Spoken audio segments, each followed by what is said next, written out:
विनय और उसके 7 दोस्त अमीर बाप के बिगड़े हुए लड़के थे। उन्हें ना गरीबों की परवाह थी और ना ही फिक्र। उनका जो मन करता था वह करते थे। उनका कोई कुछ बिगाड़ने वाला नहीं था।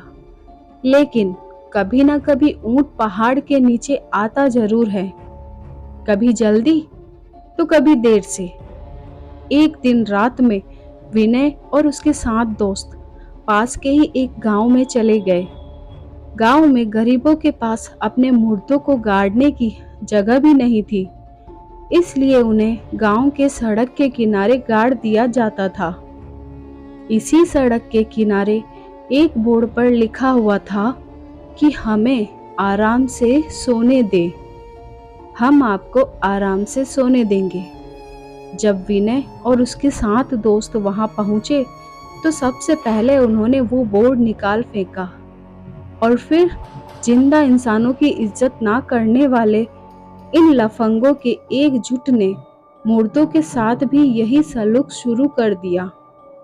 कोई कब्र पर रखे फूलों को फेंकने लगा तो कोई कब्र पर बैठकर शराब पीने लगा। कोई कब्र पर रखे पत्थर को फेंकने लगा तो किसी को कब्र पर पेशाब करने का आइडिया आया।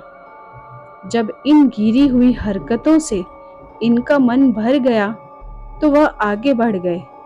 अभी तक जो हुआ वह विनय और उनके दोस्तों के किया, पर अब किसी और की बारी थी। सारे दोस्त उसी रास्ते पर आगे बढ़ते जा रहे थे। तभी उनमें से एक को महसूस हुआ कि बहुत देर हो गई पर आगे कुछ नहीं आ रहा और उन्हें ये लग रहा है कि वो उसी रास्ते पर गोल गोल घूम रहे हैं और वह कब्र बार बार उनके सामने आ रही है। तभी उनमें से एक बोला, दोस्त, यार विनय, तुझे ये नहीं लगता कि हम यहाँ से पहले भी गुजर चुके हैं? विनय कहता है, क्या बकवास करता है, लगता है तुझे चढ़ गई है। 2-3 घंटे और चलने के बाद दोस्त की नजर उसकी घड़ी पर पड़ जाती है। उसकी घड़ी पर 7 बज रहे हैं और यह शाम के 7 बजे तो नहीं हो सकते, मतलब यह सुबह के 7 बजे हैं। और वो अब सब इस बात को समझ जाते हैं कि ना तो ये रोड खत्म हो रहा है और ना ही ये रात। वो रास्ते पर थके हारे चल रहे थे। तभी उनके सामने एक चुड़ैल आकर खड़ी हो गई। उसके बालों से उसका पूरा मुंह छुपा हुआ था, केवल उसकी एक लाल आंख नजर आ रही थी। इससे पहले वो डर के मारे भागते, वो बोली,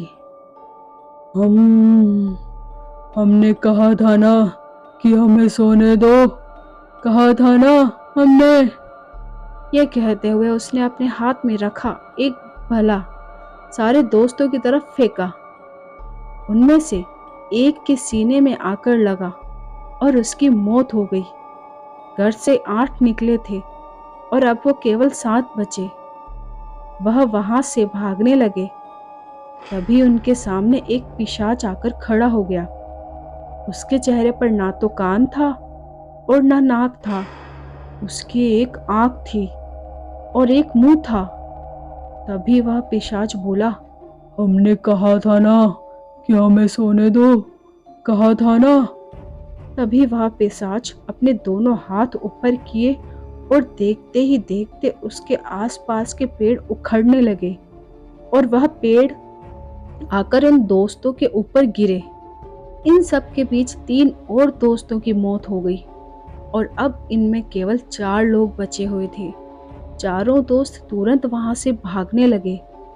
सब लोग थके हुए थे और पीने के लिए पानी भी नहीं था और रात खत्म होने का नाम ही नहीं ले रही थी और ना ही वह रास्ता खत्म होने का नाम ले रहा था। दोस्त विनय, हमने इन लोगों को सोते हुए परेशान करके अच्छा नहीं किया। ये हमसे इसी बात का बदला ले रहे हैं।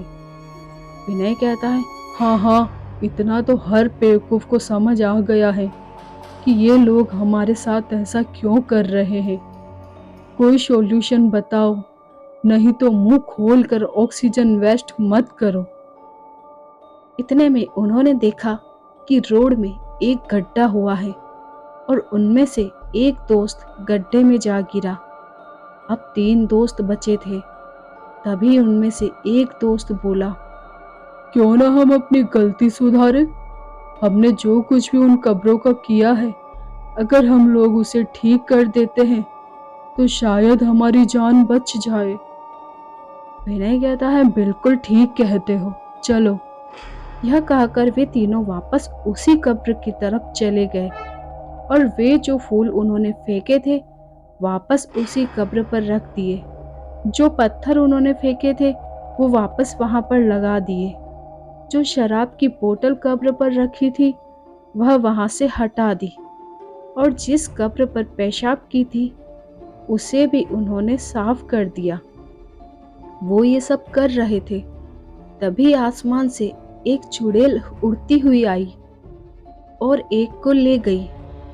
अब 2 ही बचे थे। दोस्त, अब हम क्या करें? विनय, हमने तो सब कुछ सुधार दिया, तब भी कुछ नहीं फर्क पड़ रहा। विनय, रुको, तुम्हें याद है सबसे पहले हमने वो बोर्ड निकाल कर फेंका था? दोस्त, हाँ हाँ, बिल्कुल ठीक कह रहे हो।